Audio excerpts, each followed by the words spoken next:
Halo, selamat siang teman-teman FI semua. Apa kabarnya hari ini? Senang sekali kita bisa berjumpa kembali dalam program pengajaran berseri Spiritualitas Filokalia. Hari ini hari Jumat tanggal 12 Juni 2020. Saya ada di STT Soteria Purwokerto, Baturaden, Kabupaten Banyumas, Jawa Tengah, Indonesia. Hari ini adalah pengajaran seri yang ke-6 dari 7 seri pengajaran spiritualitas Filokalia ini. Senang sekali kita bisa terus uh, belajar tentang spiritualitas Filokalia ini. Nah, kemarin kita sudah belajar tentang Jesus Prayer atau doa puja Yesus yang isinya adalah Tuhan Yesus Kristus anak Allah, kasihanilah kami orang berdosa. Lord Jesus Christ, Son of God, have mercy on me. Atau secara singkat, Kyrie eleison, Lord have mercy, Lord have mercy. Tuhan kasihanilah kami, Tuhan kasihanilah kami. Nah, doa ini adalah doa singkat yang terus dipanjatkan baik melalui bibir mulut kita maupun melalui nus kita atau pikiran-pikiran kita dan melalui roh kita atau hati kita. Nah, itu menjadi semacam doa verbal maupun doa batin. Doa verbal yang kita ucapkan melalui mulut bibir kita, yang kita lakukan, yang kita daraskan secara terus-menerus tanpa henti. Kemudian itu akan turun ke dalam nus kita atau di dalam pikiran kita, sehingga itu menjadi doa batin. Kemudian nus akan hadir di dalam hati kita untuk menerangi hati kita melalui doa puja Yesus ini. Sehingga ketika kita mendaraskan nama Yesus ini akan memberikan kuasa, akan memberikan kita anugerah belas kasihannya untuk menerangi hati kita. Nah, kita tahu bahwa di dalam hati kita itu selalu ada peperangan, baik itu hukum daging maupun hukum roh. Nah, hukum roh inilah butuh kekuatan, butuh anugerah Allah, butuh belas kasihan Allah, supaya hukum roh ini bisa bekerja di dalam hati kita untuk menghasilkan yang namanya buah roh. Pelajaran-pelajaran lalu kita belajar tentang bagaimana nus ini menjadi penjaga dari hati kita. Nus ini akan menghasilkan yang namanya phronema atau phroneo atau satu pola pikir, mindset. Dari pola pikir ini akan berlanjut kepada pikiran-pikiran atau logismoi. Nah, jika logismoi ini adalah jahat, maka akan menghasilkan nafsu yang jahat, dan jika nafsu itu dibuahi akan menghasilkan dosa. Nah, tetapi sebaliknya nus ini jika diterangi oleh doa puja Yesus tadi, diterangi oleh anugerah Allah, belas kasihan Allah, maka nus ini akan menghasilkan satu logismoi atau pikiran yang baik, atau seringkali kita sebut dengan itu adalah nusnya Kristus, pikiran Kristus. Nah, jika pikiran Kristus dan nus Kristus ini akan menghasilkan yang namanya logismo yang baik, atau akan menghasilkan pikiran-pikiran yang kata Rasul Paulus yang mulia, yang sedap didengar, pikiran-pikiran yang di atas begitu. Nah, dari pikiran-pikiran inilah akan menghasilkan yang namanya keinginan roh, atau kalau saya bisa sebut itu nafsunya atau keinginannya roh. Nah, keinginan roh inilah adalah keinginan Roh Kudus yang jika dibuahi akan menghasilkan buah roh. Jadi saudara, kita lihat ya, kerja batin kita yang dimulai dari ketika kita berdoa dengan sungguh-sungguh, maka anugerah Allah itu akan masuk, anugerah Allah itu akan bekerja, belas kasihan Allah itu akan bekerja untuk membuahi nus kita, sehingga menghasilkan yang namanya pikiran Kristus, akan menghasilkan yang namanya keinginan roh, akan menghasilkan namanya buah roh. Nah, saudara-saudara, doa puja Yesus itu adalah usaha kita, bagian kita untuk terus-menerus meminta akan belas kasihan Allah, anugerah Allah untuk menerangi hati dan jiwa kita. Nah, jika hati dan jiwa kita diterangi, nus itu diterangi, maka nus itu akan bekerja untuk menghasilkan pikiran Kristus, menghasilkan keinginan roh, dan mendatangkan buah roh. Nah, saudara-saudara, doa puja Yesus tidak bekerja sendiri. Artinya doa ini adalah doa memang itu satu sisi adalah dari keinginan kita atau usaha kita untuk terus mau memanggil nama Yesus. Tetapi ini adalah doa di mana kita meminta belas kasihan Allah. Meminta akan anugerah Allah. Sehingga ini memang ada sinergi baik antara usaha kita maupun dari pihak Allah. Nah, dari usaha kita adalah kita continue, kita konstan mendaraskan doa ini. Tetapi belas kasihan Allah akan dicurahkan oleh Roh Kudus ke dalam hati kita sehingga akan menerangi hati kita. Nah, saudara-saudara, oleh sebab itu dalam doa puja Yesus ini adalah sinergi baik antara usaha manusia maupun dari Allah. Nah, kemarin kita sudah berlatih berbagai macam tips ya, bagaimana usaha-usaha kita untuk melakukan doa ini tanpa henti. Nah, hari ini kita akan melihat tentang belas kasihan Allah, apa itu anugerah Allah, sehingga kita diberi satu pemahaman yang utuh. Satu sisi kita memang harus berusaha tanpa henti, tetapi itu akan sia-sia kalau tidak ada anugerah Allah yang bekerja, tidak ada belas kasihan Allah yang bekerja. Seperti yang dikatakan oleh Rasul Paulus di dalam gereja di Korintus, dia berkata, Apolos menanam, aku menanam, Apolos menyiram, tetapi Allah yang memberi pertumbuhan. Nah, di sini adalah wujud satu sinergi yang sangat jelas ya, antara usaha kita satu sisi dan sisi lain itu adalah karya Allah atau anugerah Allah. Nah, pengajaran hari ini kita akan membahas tentang anugerah Allah, energi Allah, belas kasihan Allah yang dinyatakan kepada kita melalui doa puja Yesus ini. Nah, saudara-saudara, di dalam istilah teologi, kalau kita mempelajari tentang Allah, itu ada namanya esensi dan energi. Ada istilah esensi dan energi. Ini adalah dua kutub hubungan Allah dengan manusia. Kutub yang pertama disebut esensi ini adalah hal-hal yang misteri. Hal-hal yang memang kita tidak bisa tahu. Sedangkan kutub satu lagi itu adalah energinya, tindakan Allah, karya Allah yang kita sebut sebagai energi Allah. Jadi sekali lagi, ada hal-hal yang misteri bagi manusia, hal-hal yang hidden, yang tersembunyi, yang kita tidak tahu. Itu disebut dengan esensi Allah. Tapi di sisi lain, ada namanya karya Allah, ciptaan Allah, tindakan Allah, kuasa Allah. Nah, itu yang kita sebut sebagai energi Allah. Jadi ada esensi dan energi. Esensi itu misteri, energi itu yang dinyatakan kepada kita. Nah, ketika Allah berbicara kepada Musa, kepada para nabi di dalam perjanjian lama, Allah menyingkapkan siapa dirinya. Kita bisa membaca di dalam kitab perjanjian lama. Nah, tetapi pada intinya, kita tetap tidak bisa tahu atau mengerti, memahami siapa Allah sesungguhnya. Nah, itu misteri Allah.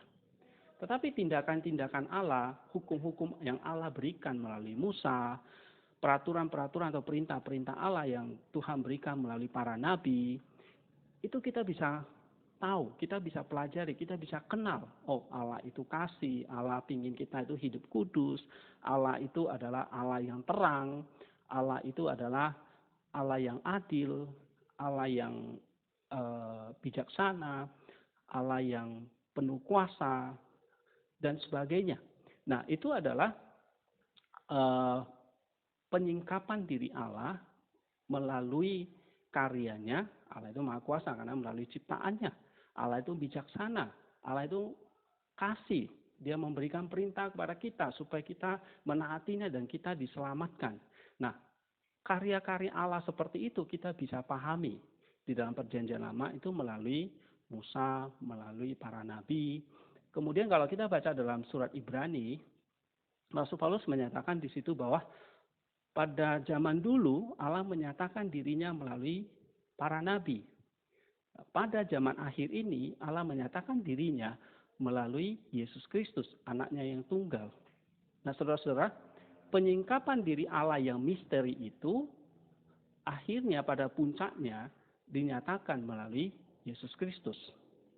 Nah, Yesus pernah mengatakan, barang siapa yang melihat aku, dia melihat Allah. Nah, saudara-saudara, Kristus yang adalah firman Allah yang menjadi daging, dia adalah penyingkapan diri Allah kepada manusia. Dan dia adalah firman Allah yang menjadi manusia. Dan ini dilakukan dalam wujud yang namanya karya Allah, energi Allah yang bekerja. Nah, firman Allah berinkarnasi jadi manusia. Nah, saudara, kita perhatikan di sini bahwa Allah satu sisi memang misteri. Tetapi sisi lain, Allah menyatakan dirinya melalui para nabi dan pada puncaknya melalui Yesus Kristus. Dan itu adalah karya Allah, energi Allah, firman Allah menjadi manusia. Nah, Athanasius pernah berkata bahwa dia ada di luar segala sesuatu menurut esensinya.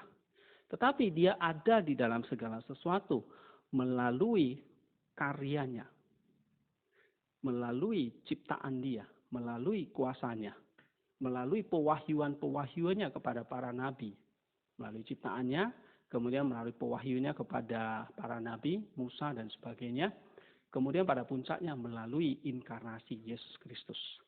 Nah, pada satu sisi, satu kutub Allah memang itu misteri, kita tidak bisa tahu, dia ada di luar segala sesuatu, tetapi sisi lain, dia ada di dalam segala sesuatu melalui energinya, yang pada puncaknya itulah inkarnasi firman Allah menjadi manusia.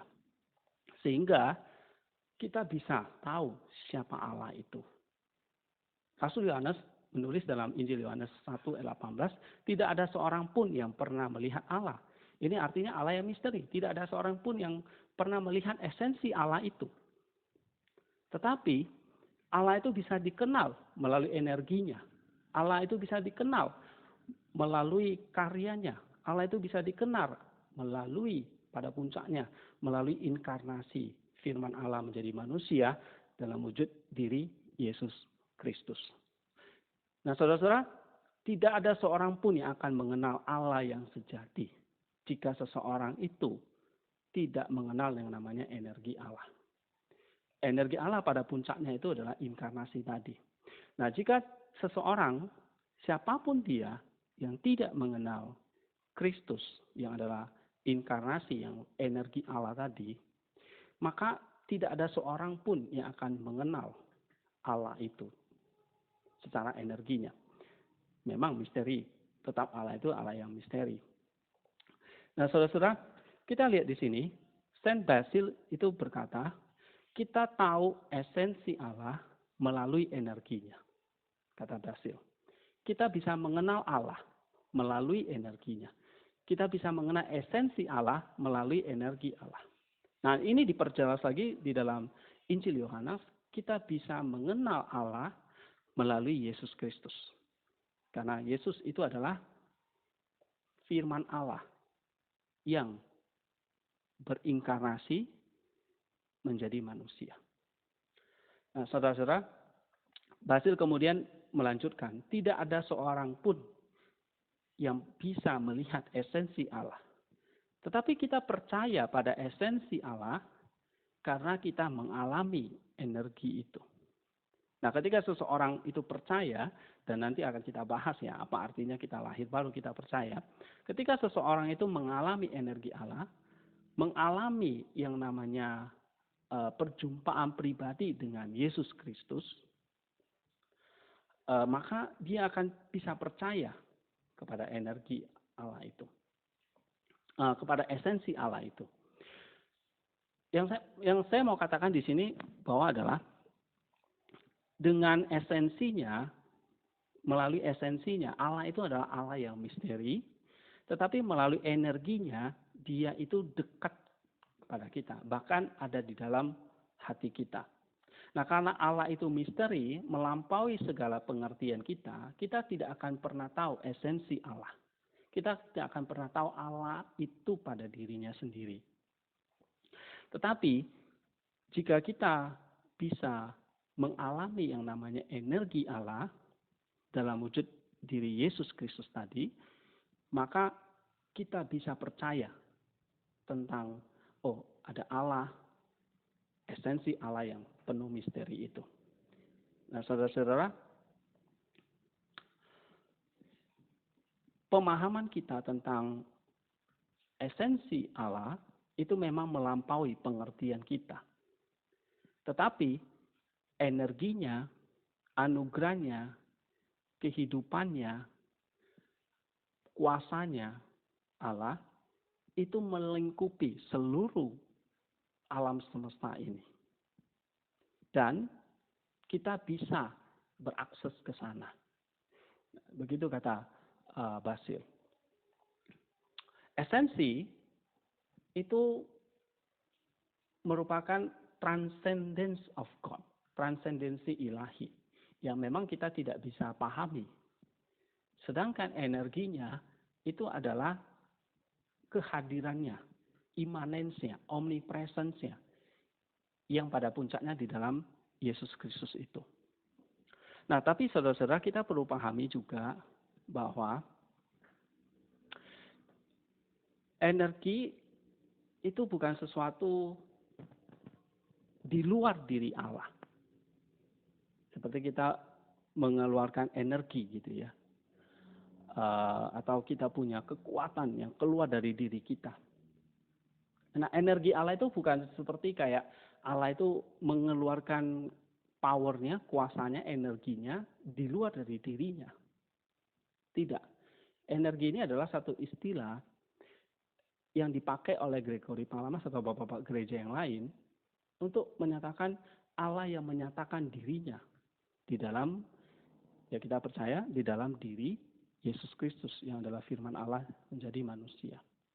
Nah, Yesus yang adalah inkarnasi dari firman tadi, itulah Allah yang kita kenal. Itulah energi Allah itu. Dan energi Allah itu adalah Allah itu sendiri. Bukan sesuatu yang keluar dari diri Allah. Firman Allah yang berinkarnasi jadi manusia. Ya, itu adalah pernyataan diri Allah kepada manusia, energi yang dinyatakan kepada manusia. Nah, saudara-saudara, sekali lagi, Allah itu simple, indivisible, dia tidak bisa dibagi-bagi begitu. Dia tidak bisa dipotong-potong. Simple, indivisible, no parts gitu. Tidak ada bagian yang bisa dipotong-potong. Nah, esensi itu menunjukkan siapa Allah itu sendiri. Energi itu menunjukkan Allah di dalam tindakannya. Tadi yang saya katakan, Allah di dalam pewahyuannya kepada Musa, di dalam pada puncaknya itu di dalam diri Yesus Kristus. Esensi Allah, sekali lagi, menyatakan Allah secara keseluruhannya, siapa diri Allah itu sendiri. Tetapi energi Allah itulah yang menyatakan tindakan Allah. Nah, saudara-saudara, Allah di dalam keseluruhannya itu hadir. Dalam keseluruhannya itu hadir di dalam energinya. Jadi sekali lagi, energi itu bukan sesuatu yang keluar dari diri Allah, terpisah dari diri Allah, tidak. Energi Allah itulah Allah itu sendiri. Sehingga memang di sini perbedaan antara esensi dan energi ini kita perlu hati-hati gitu ya. Esensi itu sesuatu yang inaccessible, yang kita tidak bisa akses, kita tidak bisa tahu, kita terbatas, kita makhluk ciptaan, kita tidak bisa mengerti, tahu exactly what God is gitu. Siapa Allah itu. Tetapi melalui energinya, melalui inkarnasinya, melalui pewahyuannya, melalui ciptaannya, kita bisa mencicipi Allah itu, bisa mencicipi sedikit mengenal Allah itu. Nah, saudara-saudara, kita akan lanjutkan membedakan antara esensi ilahi dan energi ilahi ini untuk menjaga satu keseimbangan, ya, bahwa pada satu sisi kita memang tidak bisa mengenal Allah, tapi pada sisi lain kita bisa mengenal Allah melalui karyanya, melalui inkarnasinya. Dan apa yang diajarkan oleh bapak-bapak gereja, ada satu istilah yang namanya teosis atau pengilahian. Nah, teosis ini atau pengilahian inilah kita tidak menjadi Allah, tetapi kita menyatu, union with God. Tapi bukan berfusi atau melebur menjadi Allah. Tidak. Nah, teosis ini satu sisi kita tetap jadi manusia, kita tidak jadi Allah. God is still mystery for us. Kita tetap jadi Allah itu Allah, manusia adalah manusia. Tetapi karena ada energinya, kita bisa menyatu dia melalui energinya. Nah, saudara-saudara, pengajaran seperti ini memang penting ya, kita bedakan antara esensi dan energi Allah. Nah, saya akan fokus kepada pengajaran hari ini akan lebih fokus kepada energi Allah. Kita sering berbicara tentang anugerah Allah atau kasih karunia Allah atau rahmat Allah. Pertanyaannya adalah, apa anugerah Allah itu? Apakah anugerah Allah itu seperti sesuatu hadiah atau kita sering katakan itu hadiah dari Allah, jadi sesuatu yang keluar dari diri Allah atau yang di luar diri Allah? Tidak, saudara-saudara. Kalau kita mengatakan ini anugerah Allah, ini kasih karunia Allah, rahmat Allah, itu berarti energi Allah yang dinyatakan kepada kita. Yang kalau itu jadi dari Allah dinyatakan oleh Yesus Kristus, kemudian dicurahkan oleh Roh Kudus. Allah yang misteri itu dinyatakan oleh Yesus Kristus, bisa dinyatakan melalui satu yang namanya inkarnasi, dan ini adalah divine energinya. Kemudian anugerah itu dicurahkan oleh Roh Kudus. Nah, saudara-saudara, kita harus tahu bahwa yang dicurahkan oleh Roh Kudus itu, yaitu anugerah Allah tadi, itu adalah energi Allah yang akan menyelamatkan kita. Nah, energi Allah itu bukan sesuatu yang keluar dari diri Allah, tetapi itu adalah Allah itu sendiri yang dinyatakan dalam diri Yesus Kristus. Nah, ketika Roh Kudus itu mencurahkan energi Allah atau anugerah Allah, maka Roh Kudus itu mencurahkan Yesus Kristus di dalam hati kita. Oleh sebab itu Yohanes mengatakan bahwa baik Allah, Anak maupun Roh Kudus bisa berdiam di dalam hati kita. Itu karena apa? Tadi bahwa energi Allah itu bukan sesuatu yang di luar dari diri Allah. Nah, saudara-saudara, kita akan bahas tentang energi Allah ini. Namun sebelum kita akan bahas lebih mendalam lagi, namun sebelumnya kita akan lihat di dalam, saya akan ambil di dalam Filipi pasal 2 ayat 13. Di situ dikatakan, sebab Allah adalah sang pemberi energi ke dalam diri kita pada kehendak atau kemauan dan juga energi demi kesenangannya. Nah, ini ada satu terjemahan literal yang saya ambil dari Filipi 2 ayat 13. Ho theos gar estin, ho energon, en humin, kaito telein, kaito energein, huper tes edokias. Sebab Allah adalah sang pemberi energi ke dalam diri kita pada kehendak atau kemauan dan juga energi demi kesenangannya. Nah, bahasa Yunani di situ ada kata energein. Energon, Allah yang pemberi energi Dan ada kata energen, yaitu energi. Kalau kita terjemahkan ke dalam bahasa Indonesia. Nah, saya akan mengambil ayat ini. Kenapa? Ada hubungannya nanti dengan masalah spiritualitas kita. Bahwa waktu kita memanjatkan doa, beribadah, misalnya doa puja Yesus, di situ bukan hanya usaha kita saja, tetapi ini adalah ada Allah yang bekerja di dalam kehendak, di dalam kemauan kita. Mengapa? Karena Allah itu yang memberikan energinya. Nah, tapi energi yang diberikan di sinilah itu yang disebut dengan anugerah tadi. Nah, anugerah itulah energi ilahi, tetapi anugerah atau energi ilahi itu bukan sesuatu yang berasal di luar dari diri Allah, tetapi adalah penyataan diri Allah itu sendiri. Nah, kalau boleh saya katakan, energi Allah, anugerah Allah, itulah yang pada puncaknya tadi dinyatakan di dalam Kristus tadi. Jadi Allah itu, Roh Kudus itu ketika dia mencurahkan energinya, maka dia mencurahkan Kristus tadi. Maka tidak heran misalnya kita menikmati perjamuan kudus ya, tubuh dan darah Yesus.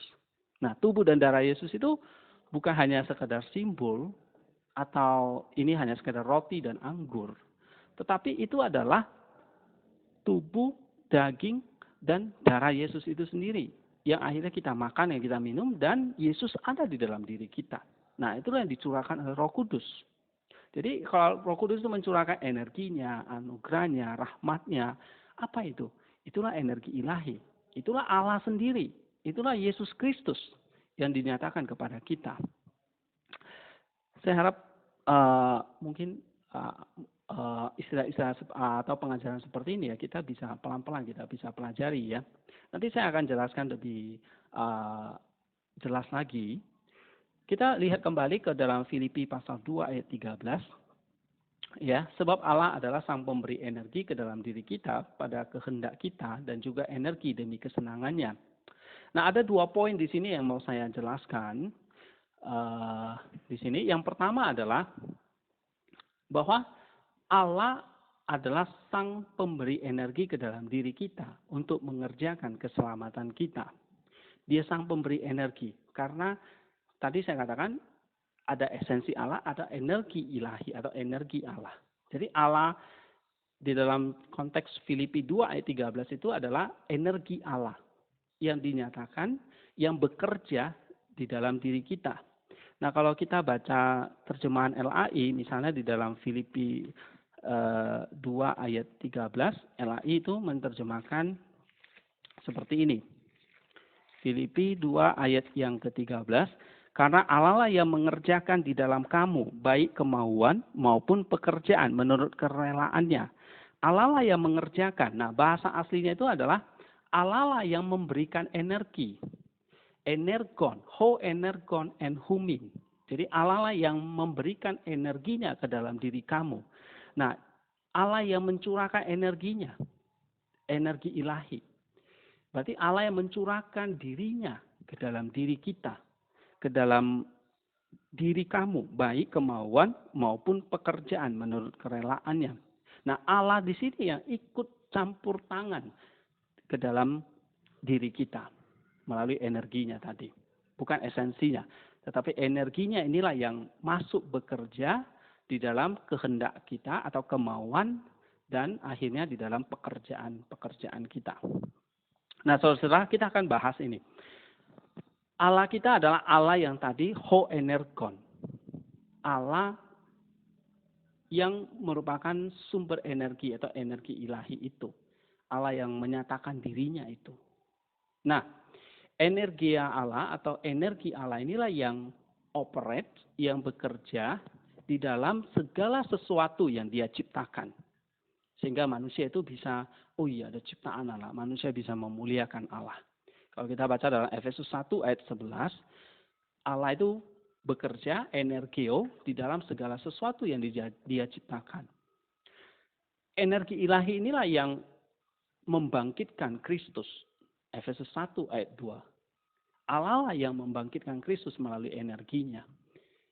Yang kita tahu dengan kebangkitan Kristus itu akan memberikan keselamatan kepada kita. Nah, energi ilahi berasal dari Allah. Atau Allah itu sendiri yang menyatakan dirinya dalam wujud energinya. Yang mengalir ke dalam diri kita yang sedang mengerjakan keselamatan itu. Dari dalam konteks Filipi 2 tadi, 2 ayat 13 itu berbicara tentang mengerjakan keselamatan. Ayat 12 dikatakan, saudara-saudaraku yang terkasih, kamu senantiasa taat, karena itu tetaplah kerjakan keselamatanmu dengan takut dan gentar. Bukan saja seperti waktu aku masih hadir, tetapi terlebih lagi sekarang waktu aku tidak hadir. Nah, energi Allah ini, atau penyataan diri Allah ini, inilah yang bekerja mengalir ke dalam diri kita yang sedang mengerjakan keselamatan.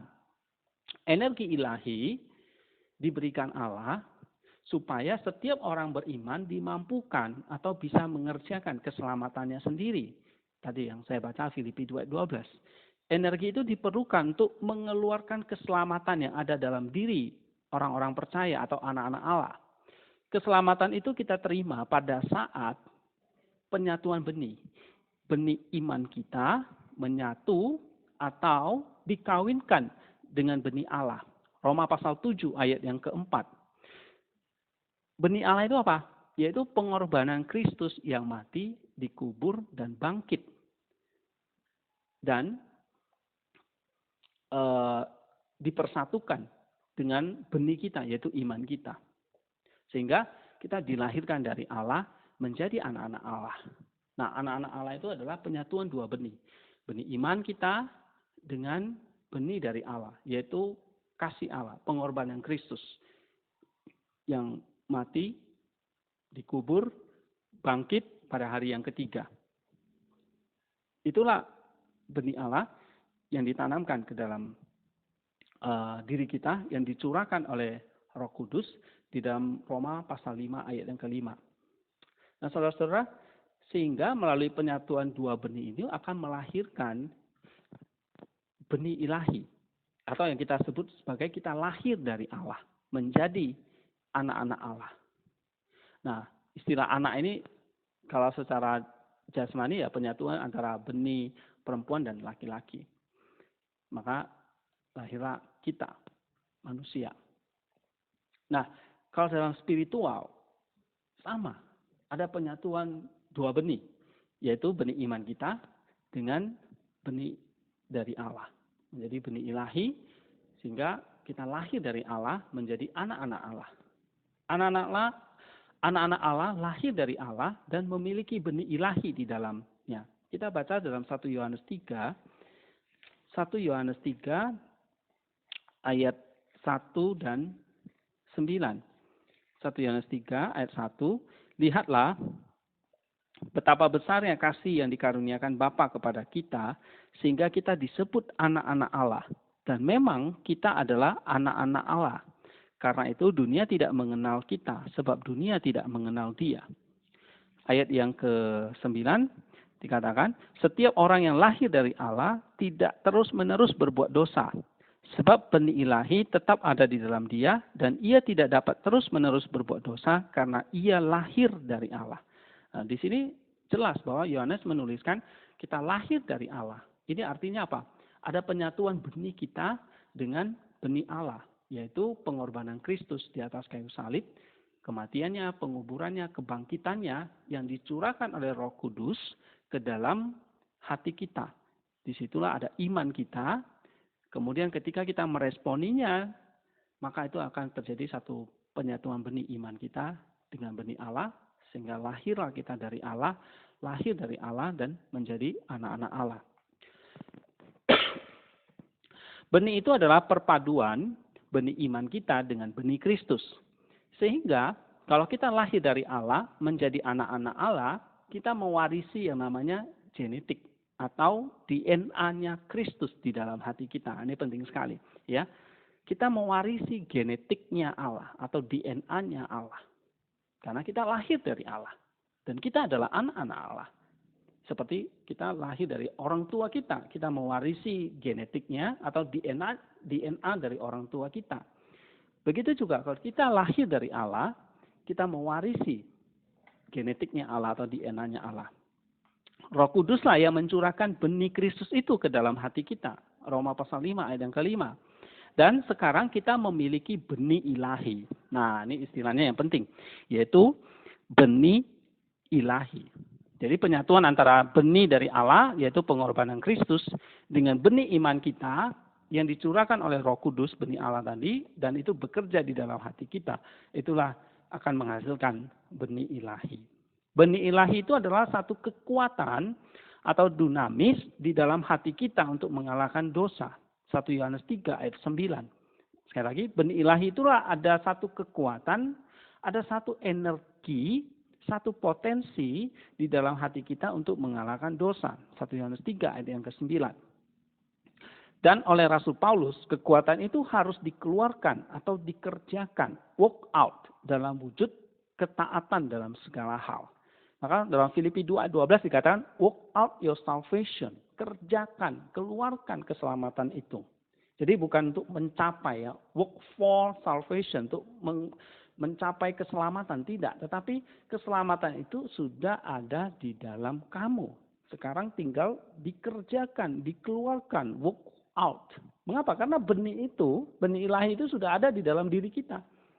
Yaitu perpaduan antara iman tadi dan benih Allah itu. Itulah yang harus kita keluarkan, yang harus kita kerjakan. Dan inilah yang disebut Rasul Paulus katakan, kerjakan keselamatanmu. Artinya, kerjakan benih ilahi itu.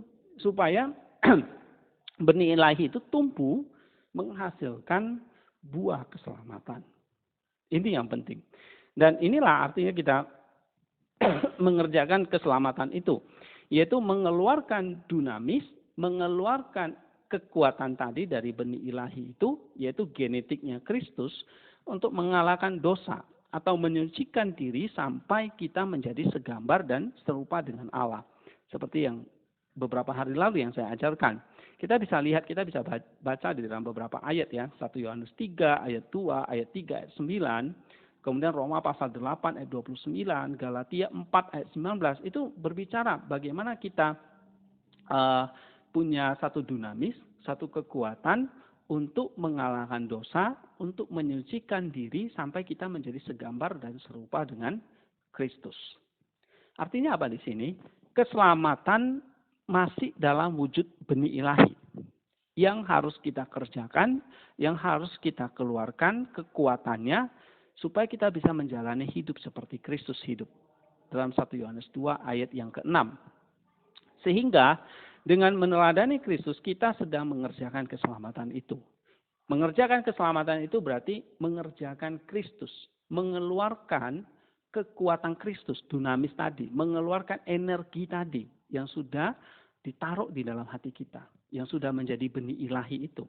1 Yohanes 3 ayat 9 dikatakan, setiap orang yang lahir dari Allah tidak terus-menerus berbuat dosa. Sebab apa? Ada benih ilahi tetap ada di dalam dia. Dan ia tidak dapat terus-menerus berbuat dosa karena ia lahir dari Allah. Sebab apa? Sebab ada benih ilahi tadi. Ada kekuatan tadi, ada benih Kristus tadi. Ada genetik Kristus tadi yang harus kita keluarkan. Nah, saudara-saudara, ini menarik ya. Untuk mengerjakan keselamatan itu, kita dipanggil untuk walk out, mengerjakan itu. Artinya apa? Sudah ada benih di dalamnya, kita kelola, kita kerjakan supaya tumbuh. Nah, bukankah setiap benih itu sudah ada potensi di dalamnya? Misalnya benih, katakanlah benih sayuran ya, atau misalnya benih kangkung, sayuran kangkung. Ketika kita tanam di dalam tanah, maka di dalam benih itu sudah ada potensi dia menjadi tanaman sayuran kangkung. Tapi kalau tidak ditanam, maka ya itu akhirnya akan menjadi benih yang mati. Tapi benih itu pada sendirinya ada potensi untuk menjadi hidup. Nah, begitu juga di dalam diri kita, benih ilahi itu ada potensi kita tuh menjadi seperti Allah, menjadi seperti Kristus. Tapi benih itu harus dikerjakan. harus di work out, dikelola. Nah, kelola inilah kita membutuhkan namanya energi Allah dan usaha kita. Itulah sinergi. Paulus menanam, Apolos menyiram, Allah memberi pertumbuhan. Ini adalah satu prinsip sinergi yang penting di sini. Nah, saudara-saudara, ketika kita melakukan doa puja Yesus, ini kita meminta belas kasihan Allah, mengingatkan kita akan nama Yesus, mengingatkan kita bahwa, oh iya, saya sudah punya benih ilahi. Saya sudah punya kekuatan Kristus. Saya sudah punya genetiknya Kristus. Saya sudah punya DNA-nya Kristus. Bagaimana saya kelola, saya kerjakan. Nah, disitulah kita membutuhkan belas kasihan Allah, anugerah Allah, usaha kita. Karena kita sudah punya benih. Dan benih itu adalah potensi. Kita sudah punya benih ilahi. Berarti kita sudah memiliki potensi untuk menjadi seperti Allah. Melalui sinergi kita. Melalui energi Allah, melalui usaha kita. Mengerjakan keselamatan berarti mengerjakan Kristus, mengeluarkan kekuatan Kristus sampai rupa Kristus itu menjadi nyata di dalam diri kita dan kita mewarisi genetiknya Kristus. Jadi, jika dia yang sudah mengalahkan dosa apapun di dunia, Kristus sudah mengalahkan iblis, segala godaan dunia, tawaran-tawaran kekayaan dunia, Kristus sudah mengalahkan itu. Bahkan maut sendiri juga dia kalahkan. Nah, ketika kita mewarisi benihnya Kristus, tadi benih ada dalam benih ilahi tadi, kita mewarisi kekuatan itu untuk mengalahkan dosa, mengalahkan segala godaan iblis, mengalahkan kematian. Sepanjang kita mengerjakan keselamatan itu, maka kita akan menjadi anak-anak Allah yang bercahaya. Sebab kita telah menyucikan diri dalam ketaatan. Dan pada akhirnya kita bisa bermegah pada hari Kristus dinyatakan kelak. Nah, teman-teman FB semua, kita harus menyadari, ketika kita terus mengingat akan nama Yesus ini dalam doa puja Yesus, kita mengingat bahwa, oh iya, saya ada benih Kristus.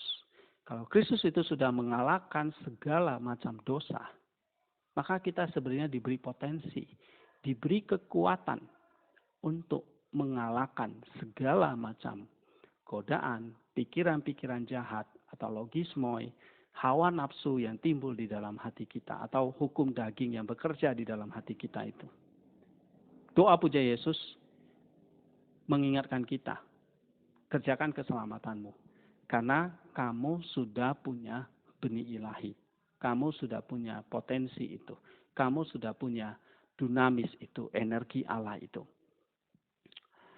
Hal yang kita perlu sadari adalah bahwa di balik dosa-dosa yang kita kerjakan, sebetulnya ada satu energi atau kekuatan iblis yang bekerja. Nah, kita perlu sadari bahwa di balik keselamatan, tadi ada energi Allah yang bekerja, energi ilahi yang bekerja melalui inkarnasi tadi, energi Allah yang bekerja melalui inkarnasi, melalui kematian, melalui energi Allah itu bekerja di dalam pengorbanan Kristus, yaitu kematian, penguburan, dan kebangkitannya.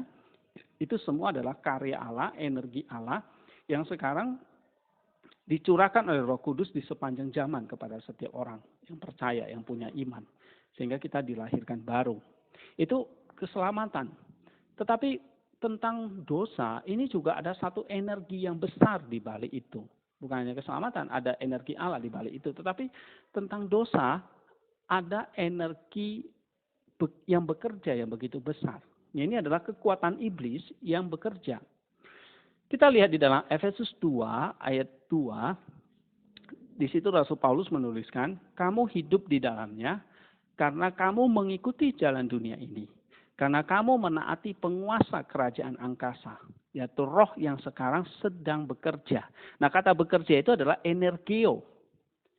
Ada roh yang sedang bekerja, energio, di antara orang-orang durhaka. Kita juga lihat Roma pasal 7 ayat ke-5, sebab waktu kita masih hidup di dalam daging, hawa nafsu dosa yang dirangsang oleh hukum Taurat bekerja. Nah, di situ kata energio lagi. Dalam anggota-anggota tubuh kita agar kita berbuah bagi maut. Nah, saudara-saudara kita lihat. Di belakang layar dosa-dosa yang kita kerjakan itu ada satu kekuatan, ada satu energi besar yang ada, yaitu energi dari iblis atau setan yang merupakan penguasa kerajaan angkasa. Lalu energi itu bekerja di dalam hawa nafsu manusia dan akhirnya menghasilkan dosa, dan dosa itu akan mendatangkan buah, yaitu kematian. Inilah yang membuat manusia itu mati karena hidup di dalam dosa-dosa itu. Yang dibaliknya ada satu kekuatan yang besar, ada satu energi yang besar yang sedang bekerja. Jadi kita lihat peperangan kosmik ini ya, peperangan antara energi Allah dengan energi iblis. Energi Allah itu menyelamatkan kita, melahirkan baru kita menjadi anak-anak Allah, supaya kita bertumbuh menjadi seperti Kristus, karena kita mewarisi benih ilahi tadi, yang merupakan hasil dari energi Allah tadi. Dengan benih itu, kita akan menjadi anak-anak Allah yang sempurna nanti dalam 1 Yohanes 3 ayat 2. Tetapi, di sisi lain, ada satu kekuatan yang besar, yaitu energi dari iblis, untuk menghancurkan kita, untuk membinasakan kita. Nah, ini ada satu peperangan yang besar antara energi ilahi, energi Allah, dengan energi dari iblis atau setan. Tetapi di dalam 2 Tesalonika 2 ayat 7, Rasul Paulus mengingatkan kita, kedurhakaan telah sedang bekerja. Nah, kedurhakaan telah sedang bekerja, artinya kedurhakaan itu mengenergio. Kedurhakaan itu bekerja. Berarti memang pada zaman akhir ini kekuatan iblis itu semakin besar. Energi iblis itu semakin besar. Sebab apa? Kedurhakaan itu mengenergikan, bekerja di antara seluruh alam ini. Sebab itu energi iblis ini harus dan hanya bisa dikalahkan dengan energi ilahi itu. Oleh sebab itu, kita tahu di balik dosa itu ada iblis, ada energi ilahi yang sungguh besar, dan tentu dengan kemampuan kita sendiri saja atau dengan usaha kita sendiri itu tidak akan bisa mengalahkan energi ilahi, energi iblis yang besar itu. Kita membutuhkan energi ilahi itu, dan itulah anugerah Allah. Jadi anugerah Allah itu bukan hanya sekedar itu hadiah atau sesuatu yang di luar dari diri Allah. Tidak, itu adalah energi Allah. Yaitu adalah penyataan diri Allah di dalam Kristus. Nah, kita membutuhkan energi ilahi itu. Kita membutuhkan anugerah itu. Anugerah itulah energi ilahi itu. Anugerah itulah tidak lain dan tidak bukan adalah energi ilahi yang ada di dalam penyataan diri Allah tadi, yaitu Yesus Kristus, inkarnasi firman Allah tadi. Dan energi ilahi itu dicurahkan oleh Roh Kudus. Sehingga kalau kita katakan kita butuh Allah, iya, kita butuh Allah yang adalah Allah Bapa yang adalah energi ilahi itu yang dinyatakan di dalam inkarnasinya, yaitu Yesus Kristus, dan sekarang dicurahkan oleh Roh Kudus. Jadi Allah Tritunggal itu bekerja.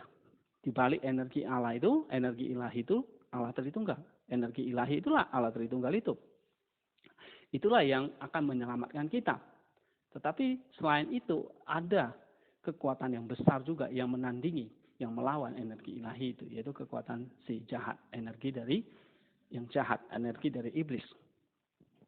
Energi yang jahat ini hanya bisa dikalahkan oleh energi dari Allah saja. Tanpa energi ilahi, maka kita tidak bisa mengalahkan dosa-dosa dan mengerjakan keselamatan kita tadi. Jadi semua itu, baik yang hidup maupun yang mati, ada energi yang bekerja. Yang energio, yang energize di dalamnya. Seperti yang dituliskan oleh Rasul Paulus di dalam 2 Korintus 4 ayat 12 dikatakan, 2 Korintus 4 ayat 12. Jadi maut bekerja, energio di dalam diri kami, tapi hidup juga bekerja, energio di dalam kamu. Nah saudara, ini ada peperangan antara energi ilahi dengan energi maut atau iblis. Poin yang kedua yang kita mau lihat ini adalah dalam Filipi 2 ayat 13 tadi. Kita kembali ke Filipi 2 ayat 13. Karena Allah lah yang mengerjakan di dalam kamu, baik kemauan maupun pekerjaan menurut kerelaannya. Nah, energi Allah itu mengalir ke dalam, di sini dikatakan kemauan atau kehendak. Dan energi ini untuk kesenangannya. Nah, untuk mengerjakan keselamatan yang masih dalam wujud benih ilahi itu, atau tadi saya katakan mengerjakan keselamatan itu berarti mengerjakan dunamis Kristus itu, mengerjakan benih itu supaya menghasilkan supaya kita menghasilkan buah roh tadi, benih ilahi itu ditanam menghasilkan buah roh tadi, maka kita perlu di-charge, ya, diberi energi oleh Allah. Nah, itulah kita membutuhkan yang namanya belas kasihan Allah. Jadi saudara-saudara, Allah sudah memberikan tadi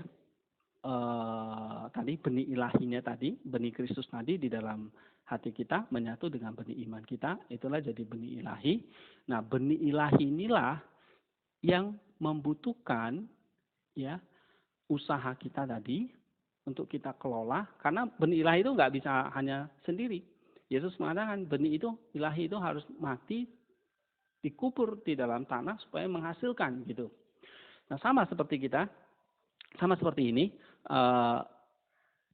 kita perlu bersinergi usaha kita, yaitu kita juga perlu, maksudnya kita bersinergi, kita perlu usaha dan energi Allah itu supaya benih ilahi itu bertumbuh. Supaya benih ilahi itu menghasilkan buah roh. Nah, kita membutuhkan energi Allah. Oleh sebab itu di sini dikatakan Allah yang mengerjakan di dalam kamu, Allah yang energio tadi di dalam kemauan kamu. Ibarat sebutir telur ayam yang dierami oleh induknya sehingga telur itu bisa menetas. Maka kita perlu dierami oleh energi panas ilahi. Supaya kekuatan yang ada di dalam cangkang hati kita bisa menetas untuk mengalahkan dosa dan hidup dalam terang.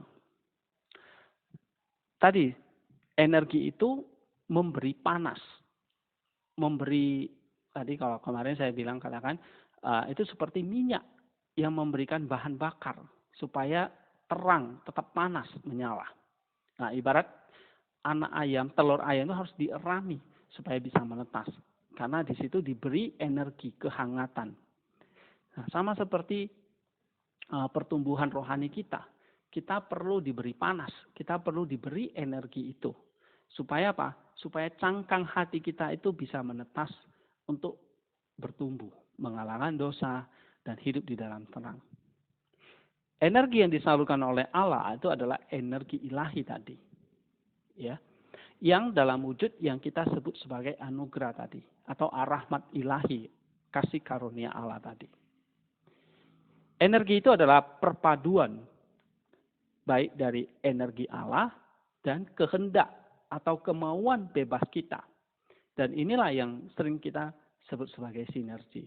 Nah, sinergi itu berarti perpaduan, gak bisa hanya energi Allah saja, tetapi juga kehendak kita. Nah, Filipi 2 ayat 13 itu membahas tentang kehendak. Di sini bisa bicara tentang kehendak bebas kita. Harus berpadu, harus bersinergi. Nah, menariknya adalah Paulus membahas bahwa energi ini pertama kali bekerja pada level kehendak kita. Nah, jadi kehendak kita inilah yang menentukan. Mau atau enggak? Kepingin atau enggak? Gitu, untuk diubah oleh Tuhan.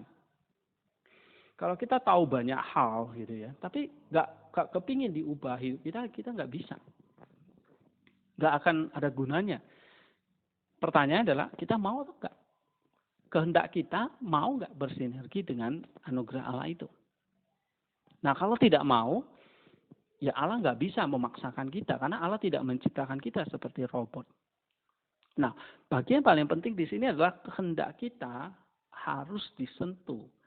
Harus mau disentuh, harus mau bersinergi dengan energi Allah atau anugerah Allah itu. Ya. Nah, jadi di sini Allah mengenergize, memberi kita energi di dalam diri kita, yaitu di dalam kehendak bebas kita, totelein terlebih dahulu. Jadi dia bekerja, di situ dikatakan dia bekerja di dalam kamu, yaitu di dalam kehendakmu, telein kamu. Di dalam teleo, di dalam keinginan kamu. Nah, di sini mengapa kehendak bebas kita? Mengapa kemauan kita? Sebab Allah tidak menciptakan kita seperti robot, seperti yang tadi saya katakan. Tetapi dia mengaruniakan kehendak bebas di dalam hati kita. Selain hati dan nus tadi. Kehendak bebas atau kemauan itu harus ditaklukkan oleh energi Allah. Kehendak bebas kita perlu di-charge, ya, perlu dihangati oleh energi Allah. Oleh sebab itu, doa puja Yesus ini adalah salah satu mengecas diri kita. Seperti handphone yang habis baterai harus dicas. Nah, diri kita harus dicas oleh doa puja Yesus ini. Yaitu, dia akan bekerja pada level kemauan kita pertama. Nah, memang di sini kita penting mengingat ini. Waktu kita tidak mau atau tidak ingin melakukan Jesus Prayer ini, maka siapapun tidak bisa memaksa kita. Oleh sebab itu, keinginan kita, kemauan kita, itu harus timbul. Dan itu tidak bisa timbul sendiri, kita perlu energi ilahi itu. Ya. Nah, saudara-saudara, kehendak bebas atau kemauan itu harus ditaklukkan oleh energi Allah. Kehendak bebas kita perlu dicas oleh energi Allah melalui doa puja Yesus. Tapi ketika kita mau melakukan doa puja Yesus itu sendiri, itu juga butuh kehendak, kemauan. Nah, mau nggak kehendak kita itu dicas dengan energi ilahi? Sekali lagi, kita butuh energi ilahi itu, kita butuh belas kasihan Allah itu. Ketika kehendak bebas kita sudah sejalan dengan perintah atau kehendak Allah, maka itu adalah Allah yang telah memberi energinya atau telah bekerja di dalamnya. Jadi kita menarik di sini. Ketika kita bisa, oh ya saya mau nih. Saya mau hidup kudus di dalam Tuhan. Saya mau ini melakukan doa puja Yesus. Saya mau beribadah kepada Tuhan. Nah, kemauan kita itu bukan usaha kita lagi. Kemauan yang timbul itu di situ dalam Filipi 2 ayat 13 dikatakan Allah lah yang bekerja. Jadi sekali lagi, singkatnya adalah kita mau. Tetapi kemauan kita harus bersandar kepada anugerah Allah. Ya Tuhan, saya mau diubah. Katakan seperti itu. Ya Tuhan, saya mau diubah. Maka energi Allah itu akan bekerja di dalam kemauan kita dulu. Energi Allah itu akan beroperasi, mengcas, memberikan energi pada kemauan kita, sehingga kemauan kita itu akan terus-menerus dikerjakan sampai menghasilkan sesuatu yang namanya buah roh tadi. Nah, saudara-saudara, ketika kehendak bebas kita sejalan dengan perintah atau kehendak Allah, maka itu adalah Allah yang telah memberi energinya atau telah bekerja di dalamnya. Seperti kata Rasul Paulus, tetapi karena kasih karunia Allah, aku adalah sebagaimana aku ada sekarang. Dan kasih karunia yang dianugerahkannya kepadaku tidak sia-sia. Sebaliknya aku telah bekerja keras daripada mereka semua. Tetapi bukannya aku, melainkan kasih karunia Allah yang menyertai aku. Nah, kita lihat jelas ya dalam 1 Korintus 15 ayat 10 ini. Lalu di dalam 1 Korintus 12 ayat 6. Dan ada berbagai perbuatan ajaib. Tetapi Allah adalah satu yang mengerjakan semuanya dalam semua orang. Nah, saudara-saudara, Paulus jelas menyatakan, aku ada sebagaimana aku ada sekarang. Tetapi aku bekerja keras. Tapi dia mengatakan lagi, bukan aku, tapi kasih karunia yang menyertai aku. Jadi saudara, kalau kita punya kemauan, kita nggak bisa mengatakan, saya punya kemauan gitu. Tapi itu adalah perpaduan dari kemauan kita dengan energi Allah. Nah, baru Allah nanti akan bekerja di level kemauan, kemudian dia akan bekerja di level pekerjaan, di level perbuatan kita. Seperti dikatakan dalam Filipi 2:13, tadi dalam 1 Korintus 15 ayat 10. Allah bekerja dalam kemauan, kemudian dalam 1 Korintus 15 ayat 10, Allah juga bekerja di dalam usaha Paulus. Dia bekerja keras, tapi bukan aku, tetapi anugerah Allah yang bekerja, yang menyertai aku. Nah, saudara, inilah sinergi tadi. Kemudian setelah kehendak bebas kita bersinergi ya dengan energi ilahi tadi, maka ini akan menghasilkan energi yang akan memampukan kita untuk mengerjakan keselamatan itu. Seperti gambaran dinamit, ya, saya ambil satu contoh dinamit yang siap meledak jika sumbunya itu diberi api. Nah, kalau kita mengerjakan keselamatan itu, kita butuh tadi ada dunamis Kristus, kekuatan Kristus, ada benih ilahi tadi yang ada di dalam hati yang bisa mengalahkan dosa itu.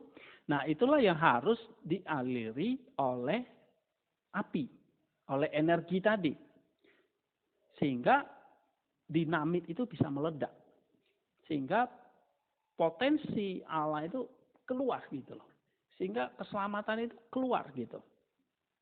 Nah, seperti gambaran dinamit tadi, membutuhkan sumbunya harus diberi api, baru dinamit itu bisa meledak. Nah, sumbu tadi itulah kehendak tadi.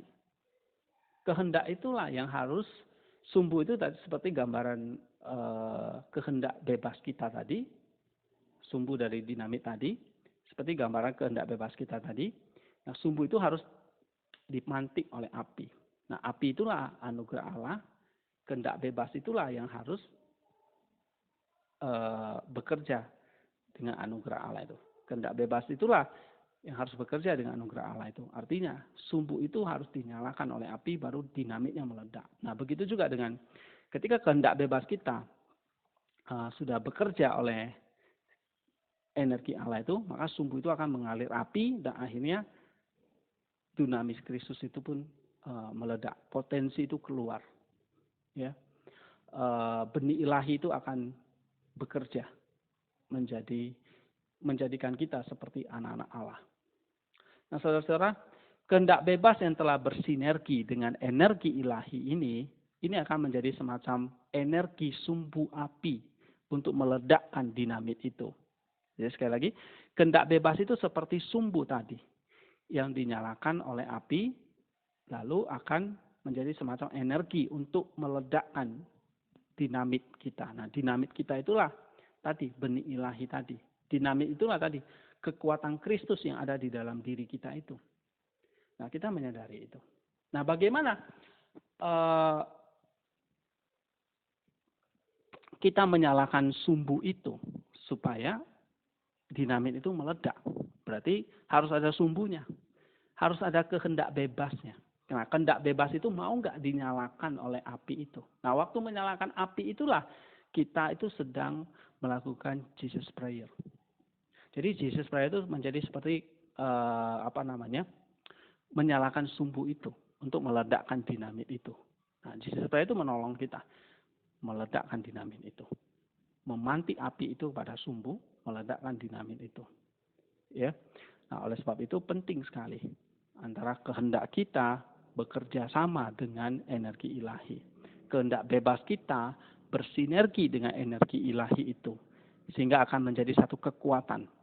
Menjadi satu energi sumbu api tadi yang akan meledakkan dinamit kita.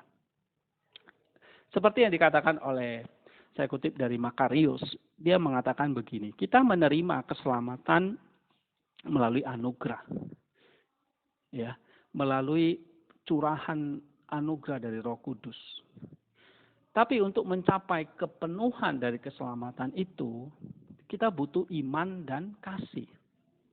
Ya, memang keselamatan itu dari anugerah Allah dicurahkan oleh Roh Kudus. Tetapi untuk mencapai itu, kita membutuhkan yang namanya iman dan kasih. dan struggle, berjuang untuk melatih kehendak bebas kita dengan penuh integritas.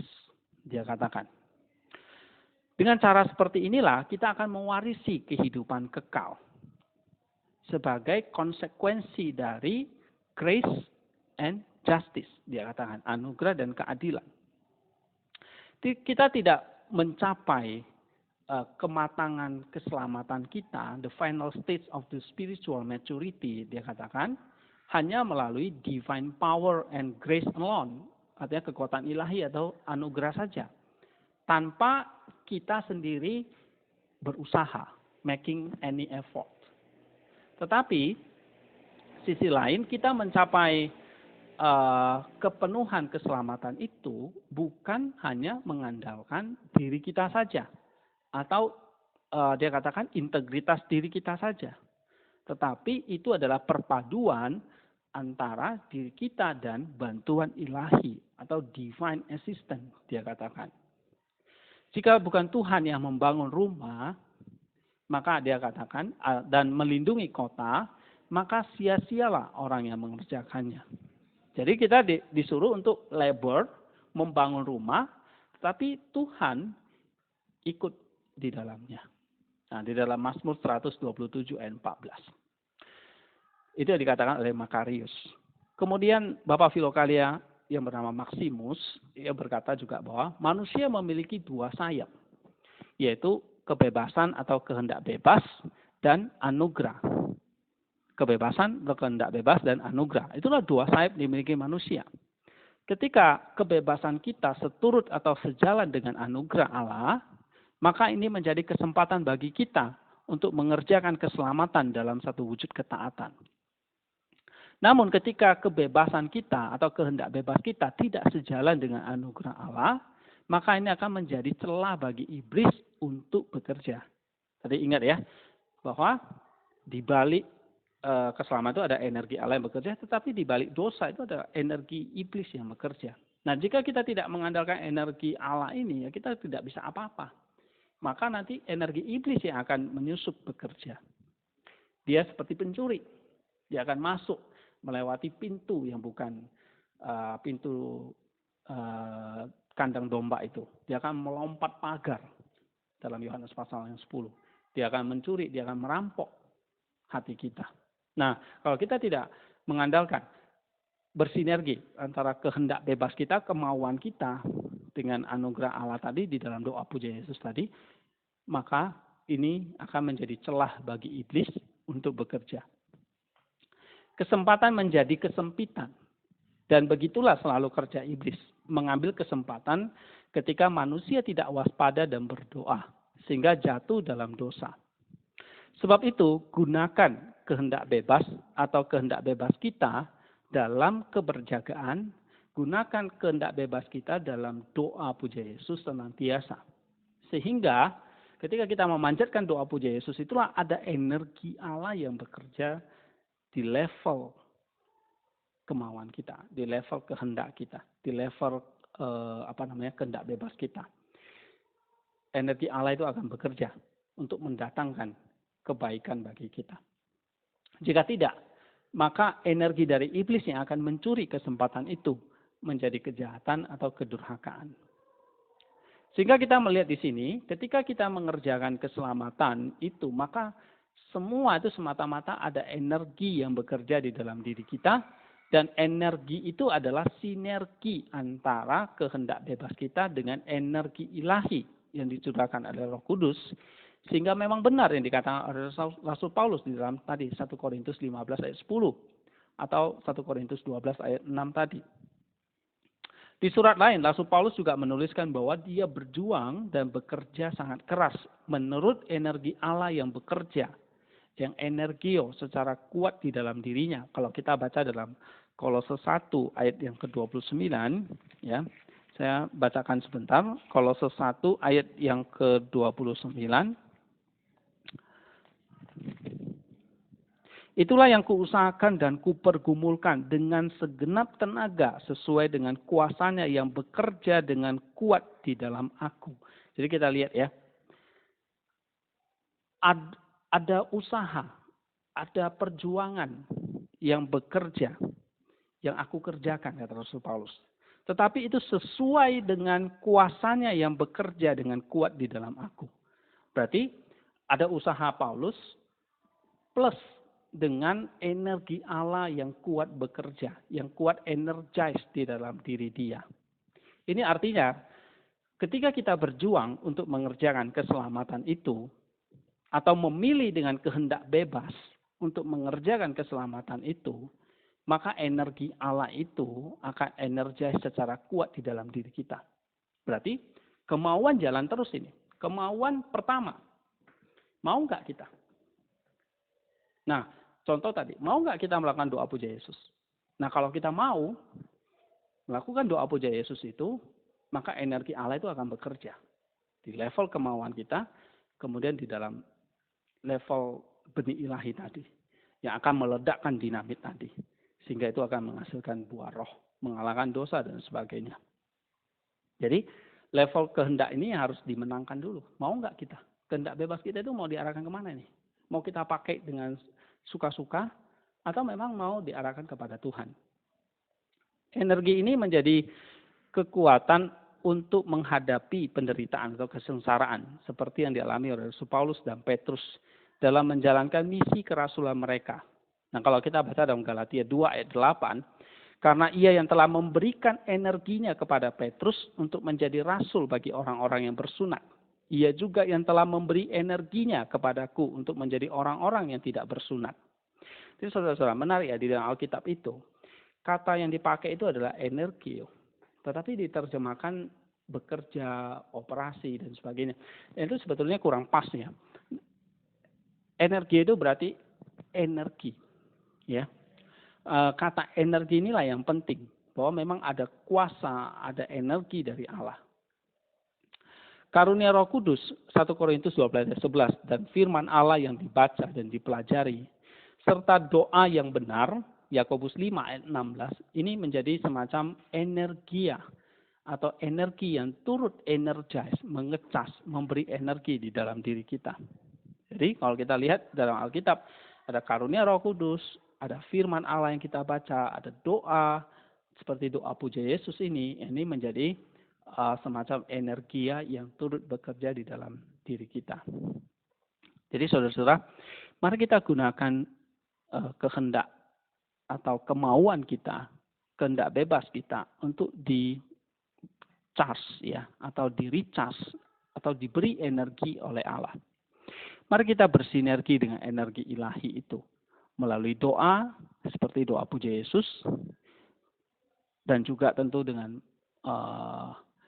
disiplin rohani yang lain seperti kita membaca firman Tuhan, kita berpuasa, kita kemarin berkata tidak, kita kontra bicara, dan praktik disiplin rohani yang lain setiap hari, maka kita akan memperoleh energi itu untuk mengerjakan keselamatan yang terwujud dalam ketaatan kita pada kehendak Allah. Pada intinya bagaimana kita menaklukkan kehendak diri kita itu menjadi kehendak Allah. Nah, kita tidak bisa bekerja sendiri. Kita butuh anugerah Allah itu. Kita butuh energi Allah itu. Nah, ketika level kehendak bebas ini sudah dimenangkan oleh anugerah Allah itu, kita mau dan kita terus berusaha, maka energi itu akan masuk ke dalam hati kita dan dia akan meledakkan potensi itu, dinamit itu, sehingga akan menghasilkan buah roh di dalam kehidupan kita. Nah, saudara-saudara, pelajaran hari ini, kalau bisa jika saya simpulkan bahwa Allah yang pada satu sisi yang adalah misteri, yang kita tidak bisa tahu, atau dalam istilah teologinya itu adalah apofatik. Tapi sisi lain, dia memberikan dirinya dalam wujud energi tadi. Dia menyatakan dirinya kepada kita melalui inkarnasi firman, melalui Yesus Kristus. Allah melalui anaknya, Yesus Kristus, inkarnasi firman tadi, yang dicurahkan oleh Roh Kudus, mencurahkan energinya kepada kita. Dan ini kita perlu responi dengan iman, sehingga menghasilkan benih ilahi itu. Tapi benih ilahi ini hanya menjadi satu, kita lahir dari alam, ini menjadi satu semacam kekuatan untuk kita mengalahkan dosa. Dalam 1 Yohanes 3 ayat 9. Untuk mengalahkan dosa itu. Karena kita punya benih ilahi itu. Nah, oleh sebab itu, kita harus mengerjakan benih ilahi itu menjadi buah ilahi. Kita menghasilkan buah roh, kata Rasul Paulus. Dan untuk mengerjakan benih ilahi itu, untuk semakin dewasa di dalam Kristus itu, kita butuh yang namanya sinergi, kita butuh usaha kita dengan energi Allah. Nah, ketika energi kita dengan energi Allah itu bersinergi, itu akan menghasilkan satu energi yang akan seperti tadi dinamit, yang akan menjadi satu sumbu yang meledakkan dinamit itu. Nah, saudara-saudara, penting. Kita mewarisi benih ilahi. Kita memiliki benih ilahi itu. Sehingga kita lahir dari Allah. Siapa kita? Kita adalah anak-anak Allah. Yang memiliki potensi, kekuatan dari Kristus yang sudah mengalahkan dosa, kematian, dan iblis. Maka kita juga mewarisi kekuatan dari Kristus itu. Karena kita mewarisi benih ilahi tadi. Benih dari Allah tadi. Nah, kita perlu menyadari itu. Cuma seringkali karena ada dosa, ada godaan, ada berbagai macam pikiran jahat, itu menutupi itu semua. Dan kita tidak menyadari itu, bahkan kita tidak tahu ada hal itu. Nah, melalui disiplin rohani inilah, seperti yang diajarkan oleh bapak-bapak Filokalia ini, maka ini akan membuat kita menyadari bahwa kita kuat. Kita punya Yesus. Kita punya kuasa Kristus yang akan menolong kita untuk mengalahkan segala kuasa yang jahat, godaan-godaan itu. Kita perlu menyadari bahwa di balik dosa, di balik perbuatan-perbuatan jahat yang kita lakukan atau kedurhakaan yang sedang terjadi ini ada kuasa iblis yang begitu powerful, luar biasa. Nah, makanya untuk mengalahkan dosa ini kita membutuhkan energi ilahi ini. Untuk mengalahkan energi iblis ini.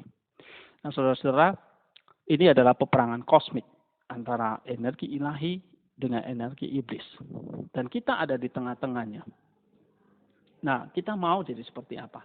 Itu bergantung pada kehendak bebas kita. Kemauan kita. Mau nggak kita itu dibimbing, dituntun oleh Roh Kudus? Galatia 5 ayat 16. Mau nggak kita itu hidup yang dipenuhi, dibimbing oleh Roh Kudus? Nah, kita berdoa untuk kehendak bebas kita. Kita doakan kemauan kita supaya mau bersinergi dengan energi ilahi itu. Bagaimana caranya? Ya, kita harus senantiasa. Caranya waspada. Caranya doa puja Yesus terus. Panjatkan terus. Lakukan terus. Maka itu akan menuntun kehendak bebas kita menjadi satu kehendak Allah. Jadi kehendak bebas diri kita itu ditaklukkan. Akhirnya itu menjadi kehendak Allah. Nah, dengan kehendak Allah ini jika dibuahi akan menjadi buah roh tadi. Kehendak Allah inilah buah keinginan roh yang kalau dibuahi itu menghasilkan buah roh. Nah, saudara-saudara, sebagai aplikasinya bagi kita pengajaran hari ini tentang esensi dan energi ilahi, doa puja Yesus, segala macam disiplin rohani yang kita kerjakan, baik itu kita membaca firman Tuhan atau kita beribadah ke gereja, semuanya itu kita tidak bisa mengerjakan sendiri. Kita perlu energi ilahi itu. Sebab ini adalah peperangan dengan energi dari si jahat, dengan energi dari si iblis. Si iblis tidak akan senang tentunya kalau kita itu bisa berdoa dengan serius, kita membaca firman Tuhan dengan serius, atau kita bisa melakukan kasih dengan tulus begitu. Iblis tentu tidak akan senang karena ada energi dari dia yang cukup besar yang akan menghalangi kita, akan akan menghalangi kita dengan berbagai macam caranya, akan membuat kita sibuk dan sebagainya. Oleh sebab itu, di dalam Filokalia seperti ini ada banyak latihan-latihan. Salah satunya tadi doa puji Yesus di dalam keheningan, supaya kita bisa hening, silence, dan kita menemukan kekuatan itu, menemukan energi ilahi itu. Sehingga dengan energi ilahi itu akan memampukan kita untuk mengerjakan apa yang menjadi kehendak Allah dalam hidup kita. Nah, saudara-saudara semua, sebelum saya mengakhiri pelajaran hari ini, saya ingin menceritakan satu cerita ya yang diajarkan oleh Bapak Desert Fathers ya, Bapak Padang Gurun. Satu kali ada seseorang yang bertanya ya kepada Aba Agaton, namanya Aba Agaton. Dia bertanya, manakah yang lebih baik, melatih disiplin askesis tubuh atau keberjagaan batin atau nepsis? Aba Agaton menjawab, manusia itu seperti pohon, askesis tubuh adalah daunnya, sedangkan keberjagaan batin adalah buahnya. Seperti yang tertulis, kapak sudah tersedia pada akar pohon, dan setiap pohon yang tidak menghasilkan buah yang baik akan ditebang dan dibuang ke dalam api. Matius 3 ayat 10. Jadi sangat jelas bahwa semua perhatian kita harus diarahkan pada buah. Dan ini artinya kita menjaga batin kita, tetapi buah sendiri perlu perlindungan dan hiasan dari dedaunan. Hiasan dari dedaunan itu, yaitu askesis tubuh kita. Mari kita berusaha masuk melalui jalan sempit, sama seperti pohon-pohon. Jika mereka belum berdiri sebelum badai musim dingin, ia tidak bisa berbuah. Begitu juga dengan kita. Zaman sekarang ini adalah badai, dan hanya melalui banyak pencobaan dan godaanlah kita bisa dapatkan warisan di dalam kerajaan surga.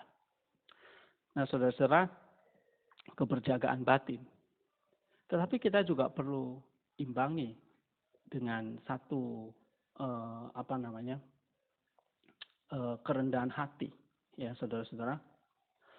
Doa puja Yesus tadi seperti yang saya ajarkan kemarin, ini adalah satu doa kerendahan hati kita, meminta belas kasihan Dia, meminta belas kasihan Allah. Nah, suatu kali Bapak Padang Gurun itu ditanya, ya, apa kamu kok bisa mengalahkan si jahat? Mengalahkan roh jahat itu, mengalahkan godaan jahat itu. Ada salah seorang pemuda bertanya. Lalu Abah tadi mengatakan, saya bisa mengalahkan itu. Saya bukan hanya berjaga-jaga. Sebab iblis juga berjaga-jaga sepanjang waktu. Bahkan dia tidak pernah tidur. Lalu pemuda itu bertanya, lalu apa yang dilakukan oleh Abah? Saya melakukan apa yang tidak dimiliki oleh iblis. Yaitu apa? Kerendahan hati. Iblis tidak punya kerendahan hati. Nah, baru pemuda itu mengerti. Oh, berarti keberjagaan harus disertai dengan kerendahan hati. Nah, kerendahan hati inilah yang akan membawa kita untuk terus mau bersandar kepada energi Allah, kepada anugerah Allah. Nah, saudara-saudara, kiranya renungan hari ini menolong kita, pengajaran hari ini menolong kita untuk bisa semakin bertumbuh di dalam Kristus. Saudara-saudara, kita harus menjadi cabang pohon spiritualitas Kristus itu. Kita dituntut untuk menghasilkan buah. Kita dituntut untuk menghasilkan satu pertobatan yang sungguh-sungguh. Tetapi hanya melalui latihan seperti doa puja Yesus, keberjagaan, disertai dengan kerendahan hati inilah, maka kita akan bisa memenangi pertempuran itu. Usaha kita harus bersinergi dengan Allah. Terima kasih semua saudara-saudara yang sudah mendengarkan hari ini. Kiranya Tuhan memberkati segala pergumulan hidup kita. Tuhan menolong kita dan kita terus boleh bersandar kepada anugerahnya, energinya untuk terus menyertai hidup kita sepanjang hari, sepanjang masa ini. Terima kasih. Sampai ketemu besok.